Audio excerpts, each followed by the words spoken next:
At ngayon, alamin po natin ang latest na sitwasyon sa iba't ibang dam sa Luzon.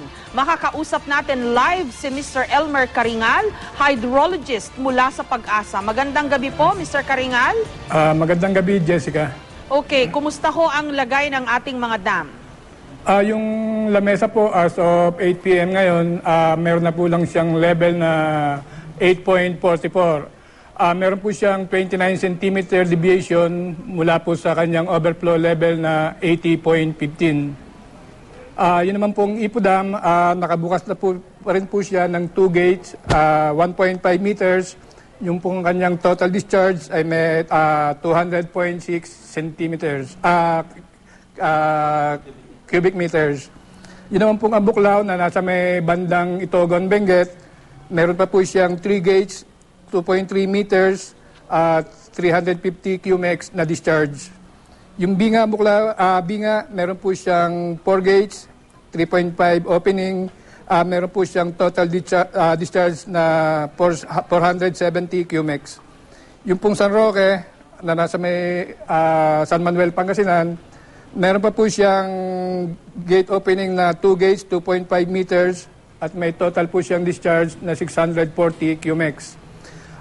Jessica, yung Magat, nagbukas siya kaninang alas 5, meron siyang 1 gate, 1 meter na nakabukas, meron siyang total discharge na 269 cumex. Okay. Yes, Jessica. Elmer, no, Mr. Caringal, ano bang ibig sabihin nitong mga in-enumerate nyo na mga tubig volume of water na inirelease nitong mga dam na ito? Let's start with Lamesa kasi bahang-baha na nga po itong tulyahan na ikinahihirap ng mga kababayan natin dito sa bandang Quezon City all the way to Malabon. Malapit, tuloy-tuloy ho ba ang overflow ng Lamesa? Yun ho ba ibig sabihin ng sinabi nyo sa amin? Tuloy-tuloy po. Yung pong exist po dun sa elevation niyang 80.44, yung pong may exist po siyang 29 dun sa overflow level niya na 80.15, yung po ang tumatapon, yung 29 centimeters na exist niya. Okay, so ang ibig sabihin po niyan, yung mga binabaha nating mga kababayan sa along Tulyahan River, babahain pa rin po dahil tuloy-tuloy pa rin daw ho ang ulan for the next 2 days? Dire-diretso po yung overflow ng Lamesa Dam. Yung pong sobra sa 80.15, yun po yung tumatapon sa Tulyahan River. Okay, so dapat maging alerto pa rin ang mga kababayan natin, lalo na yung mga ayaw pa rin umalis sa kanilang mga tahanan. Tama po, Mr. Caringal? Opo. Sa ngayon po yung malakas po ulit yung ulan doon, expect natin na medyo tataas pa po ulit itong level ng Lamesa Dam. Okay, kung hindi po ako nagkakamali, itong Ipo Dam also empties into Lamesa. Tama ho? Meron po siyang ilang porsyento na contribution dito po sa Lamesa Dam. Okay, so kung ang Ipo may bukas na isang gate, tama ho ba? Bali, meron siyang bukas na 2 gates, 1.5 meters. Okay. Yung total discharge niya po ay 200.6 cumex. Okay, so 2 gates ang bukas sa Ipo na tumatapon sa Lamesa na nag-overflow na at tuloy-tuloy, dire-diretso ang ulan. Ibig sabihin lang po nito ay bad news pa rin para sa mga binabaha nating mga kababayan. Pero Jessica, yung amount na galing sa Ipo na pumupunta sa Lamesa, napakaliit lang naman pong volume po nun. Oh, okay. Except na tuloy-tuloy ho ang ulan, yun ang delikado. Opo, yun po yung natin, yung malakas na pag-ulan po dito po sa watershed ng Lamesa. Okay. May ilang gates na bukas ang Binga at ang Buklaw.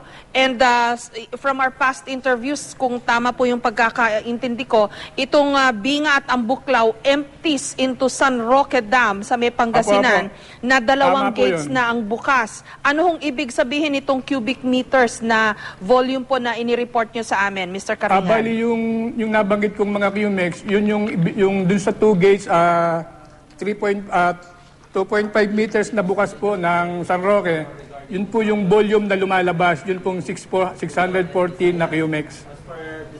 Yun po yung total discharge na galing po sa San Roque na pumupunta naman po sa Agno River. Okay. Ano ho ba ito? Malaking volume o kaunti lang? Hindi ho dapat na maging cause for concern na Mr. Caringal? Doon po sa capacity po ng Agno River na almost 2,500 po cumex, yung kaya niya pong saluhin ng Agno River na hindi po siya mag-overflow.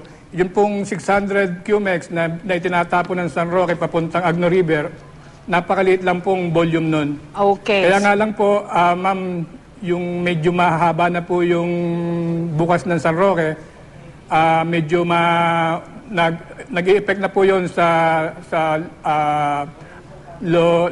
Agno at saka sa Middle Agno River.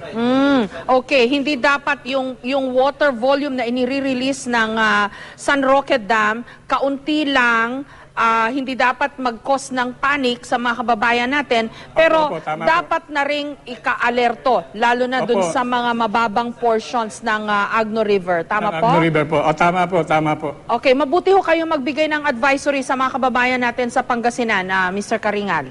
Yung po lagi naming paulit-ulit na pinapaalala dun po sa mga kababayan natin sa bayan sa province ng Pangasinan, lalo na po yun nasa mga low-lying areas, mag-monitor po tayo sa TV, sa radyo, at saka dun po sa mga local government kung ano po yung mga advice nila. Okay, pero sa ngayon, huwag mag-panic. Dapat i-stress natin. Opo, Huwag tama mag-panic, pero maging alerto. Opo, tama po. Ang mga malapit sa Magat Dam, wala pa dapat ikabahala dahil isang gate lang ang bukas. Maliit pa po yung Maliit. bukas, so medyo hindi pa naman po makaka-apekto dito nga po sa downstream ng Magat Dam. Okay, maraming salamat Mr. Elmer Karingal, hydrologist mula sa Pag-asa.